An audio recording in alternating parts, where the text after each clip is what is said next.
혹시 우리가 매일 지나치는 동네 학교나 도서관, 이런 공공건물들이 어떻게 지어지는지 궁금해 보신 적 있나요? 여기엔 우리가 낸 세금, 그러니까 정말 막대한 돈이 들어가는데요.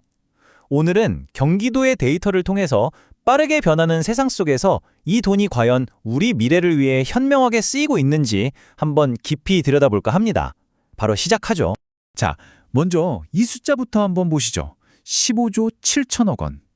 와, 정말 상상하기 힘든 금액인데 이게 대체 뭘 의미하는 걸까요? 바로 대한민국에서 가장 큰 광역자치단체인 경기도가 매년 1,100개가 넘는 공공 프로젝트에 쏟아붓는 돈입니다. 물론 인구가 계속 느는 경기도니까 꼭 필요한 투자라고 생각할 수 있죠. 근데요, 진짜 중요한 질문은 바로 이겁니다. 이렇게 어마어마한 돈을 우리는 과연 제대로 쓰고 있는 걸까요? 이 거대한 질문에 대한 실마리를 찾기 위해 아주 구체적이고 우리에게 친숙한 이야기로 한번 들어가 볼까요? 바로 한 초등학교의 사례인데요. 이 작은 이야기가 거대한 변화의 신호를 보여주거든요. 자, 여긴 경기도 양주시입니다. 보시는 것처럼 새로운 아파트 단지가 크게 들어서면서 당연히 아이들을 위한 새 학교가 필요했겠죠. 새로운 가족들이 막 이사 오고 동네가 활기를 띠는 아주 전형적인 신도시의 성장 모습, 바로 그거죠. 그런데 말이죠. 이 그래프를 보시면 이야기가 완전히 달라집니다. 정말 흥미로운데 보세요. 아파트 입주가 시작되면서 학생 수가 확 늘었다가 2017년에 딱 정점을 찍어요. 그런데 그 다음부터는요. 와, 정말 무서운 속도로 뚝 떨어지기 시작합니다. 이걸 숫자로 보면 더 충격적이에요. 이 지역 학생 수가 2017년에 3,147명으로 최고치를 찍었는데 불과 7년 만인 2024년에는 1,693명으로 거의 반토막이 나버린 거죠. 46% 넘게 줄어들었다는 얘기입니다. 애써 지은 새 학교 교실들이 순식간에 텅텅 비기 시작했다는 거죠. 그렇다면 이 학교의 이야기는 그냥 좀 특이한 경우일까요? 아니요, 전혀 그렇지 않습니다. 이제 시야를 확 넓혀서 경기도 전체에서 지금 무슨 일이 벌어지고 있는지 그 거대한 인구 구조의 변화, 더 큰 그림을 한번 살펴보겠습니다. 이 모든 변화의 배경에 바로 이 단어가 있습니다. 초고령 사회. 전체 인구 5명 중 1명 이상이 65세 이상인 사회를 말하는데요. 이게 지금 왜 그렇게 중요할까요? 이 표를 보시면 그 이유가 아주 명확하게 드러납니다. 보세요. 2013년에는 고령사회나 초고령사회의 도시가 다 합쳐서 6곳뿐이었어요. 그런데 불과 10여 년 만인 2024년 그 숫자가 26곳으로 이거 폭발적으로 늘어난 거죠. 아까 봤던 양주시 학교의 학생 수 감소, 이게 절대 우연이 아니었던 겁니다. 근데 여기서 우리가 놓치기 쉬운 아주 중요한 점이 하나 있어요. 경기도의 전체 인구수만 보면 아직 늘고 있어서 겉으로 보기엔 아무 문제 없어 보이죠. 하지만 그 속을 자세히 들여다보면 아이들은 줄고 어르신들은 급격히 늘어나는 엄청난 구조적 변화가 일어나고 있는 겁니다. 이건 우리가 필요로 하는 공공 서비스의 종류가 완전히 달라지고 있다는 신호입니다. 자, 이렇게 인구는 변하는데 우리가 짓는 건물들이 이 속도를 못 따라가면 과연 어떤 일이 벌어질까요? 지금부터는 그 경제적인 대가가 얼마나 큰지에 대해 이야기해 보겠습니다. 흔히들 건물을 한 번 지으면 끝이라고 생각하기 쉽지만 전혀 그렇지 않습니다. 이 문구처럼 말이죠.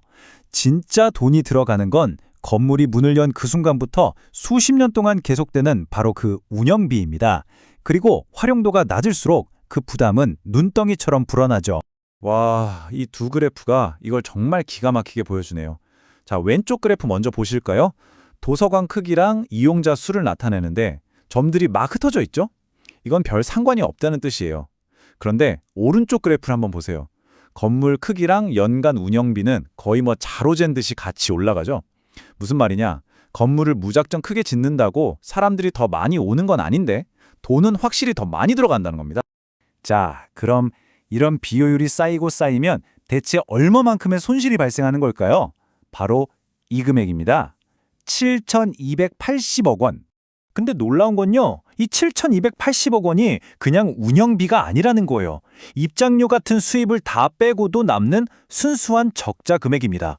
그것도 경기도에 있는 수많은 시설 중에 딱 502개만 분석했는데도 이 정도의 연간 손실이 발생하고 있다는 거죠. 이건 정말 엄청난 돈이 그냥 새고 있다는 얘기잖아요.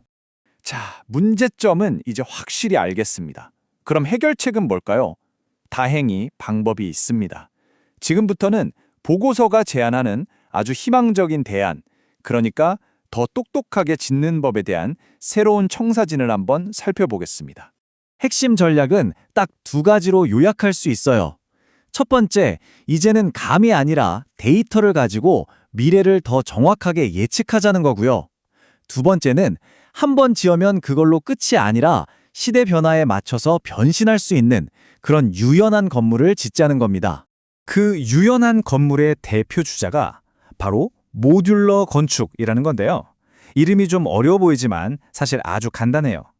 마치 최첨단 레고 블록처럼 건물의 대부분을 공장에서 미리 싹 만들어 와서 현장에서는 그냥 조립만 하는 방식이라고 생각하시면 됩니다. 기존 방식이랑 비교해보면 장점이 정말 확실하죠. 전통적인 건물은 한 번 지으면 그 자리에 딱 고정돼서 나중에 부술 때 폐기물만 남잖아요. 그런데 모듈러 건축은 필요 없어지면 해체해서 다른 데로 옮겨서 다시 쓸 수도 있어요. 훨씬 빠르기도 하고 친환경적이고 또 변화에 대응하기도 훨씬 쉽죠. 바로 이 사진들이 그 과정을 아주 잘 보여주네요.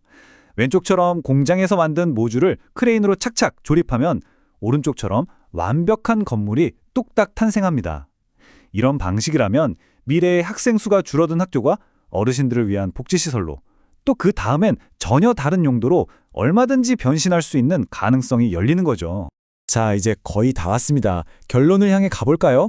이 모든 이야기는 사실 멀리 있는 얘기가 아니라 바로 우리 동네의 미래, 그리고 우리가 앞으로 살아갈 공간에 대한 이야기입니다. 오늘 우리가 살펴본 내용을 정리하면 바로 이겁니다.